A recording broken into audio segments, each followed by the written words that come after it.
భారత్ తన లక్ష్యాన్ని నెరవేర్చుకుందా? పిఓకే స్వాధీనంపై షికారు చేసిన పుకార్లు. నమస్తే, ఆంధ్రప్రభకి స్వాగతం. నేను ప్రియా కౌశిక్.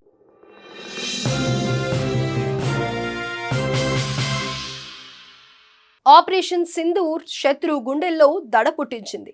పాకిస్తాన్ను అతలాకుతలం చేయడమే కాదు, కోలుకోలేని విధంగా చావు దెబ్బ కొట్టింది. అప్పటి వరకు మేకపోతు గాంభీర్యాన్ని ప్రదర్శిస్తూ ప్రగల్భాలు పలికిన పాకిస్తాన్ చచ్చినట్లుగా భారత్తో కాళ్ల బేరానికి వచ్చింది. యుద్ధం ఆపేయండి మహాప్రభో శరణం అంటూ కాల్పుల విరమణకు అంగీకరించింది.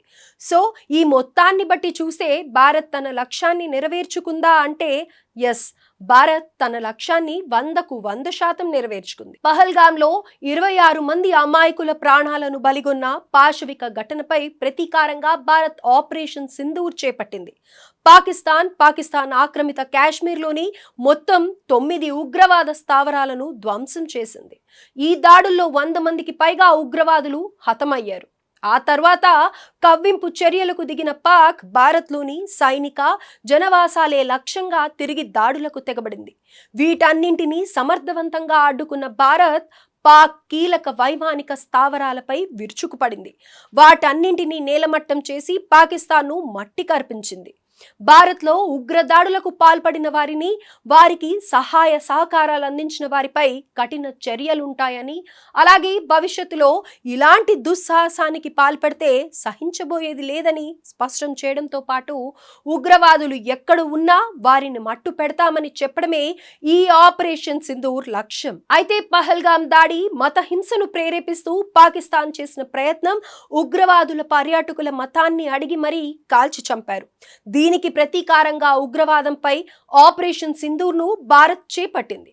కేవలం ఉగ్రవాదంపై చేసిన ఈ ఆపరేషన్ దేశంలోనే కాదు, యావత్ ప్రపంచ వ్యాప్తంగా చర్చనీయాంశంగా మారింది. ఇదిలా ఉండగా ఇదే సమయంలో చాలా మంది పిఓకే పాక్ ఆక్రమిత కాశ్మీర్ను టార్గెట్గా భారత్ వ్యూహ రచన చేసిందని అనుకున్నారు. అందులో భాగంగానే ఆపరేషన్ సింధూర్ కూడా చేపట్టిందేమోనని భావించారు. కానీ వాస్తవానికి భారత్ అలాంటి ప్లాన్ ఏది చేయలేదు. మే 8న పిఓకేలోని కొన్ని ప్రాంతాల్లోకి వెళ్లిన భారత ఆర్మీ మళ్లీ వెనక్కి వచ్చేసింది. పాకిస్తాన్ ఆర్మీ ఫార్వర్డ్ పోస్ట్ల దగ్గర ఎంత మంది మోహరించి ఉన్నారు, ఆయుధ నిల్వలు ఎన్ని రోజులకు సరిపోయే విధంగా ఉన్నాయి వంటి విషయాలతో పాటు కొన్ని ప్రాంతాల్లో కాల్పులకు పాక్ నుంచి ఎలాంటి ప్రతిస్పందన లేకపోవడంతో భారత సైన్యం పిఓకేలోకి వెళ్లి పరిస్థితిని అంచనా వేసి వెనక్కి వచ్చేశారని తెలుస్తోంది. ఇందులో ప్రధానంగా పాక్ ఫార్వర్డెడ్ పోస్ట్ ని ధ్వంసం చేసినప్పటికీ రెస్పాన్స్ లేకపోవడంతోనే భారత్ సైనికులు 30 మంది అక్కడికి వెళ్లారు. అయితే ఇంకేముంది, భారత్ పిఓకేను స్వాధీనం చేసుకోబోతోంది. అందుకే సైనికులు పిఓకేలోకి ప్రవేశించారంటూ కొన్ని మీడియా సంస్థలు ఉదరగొట్టాయి.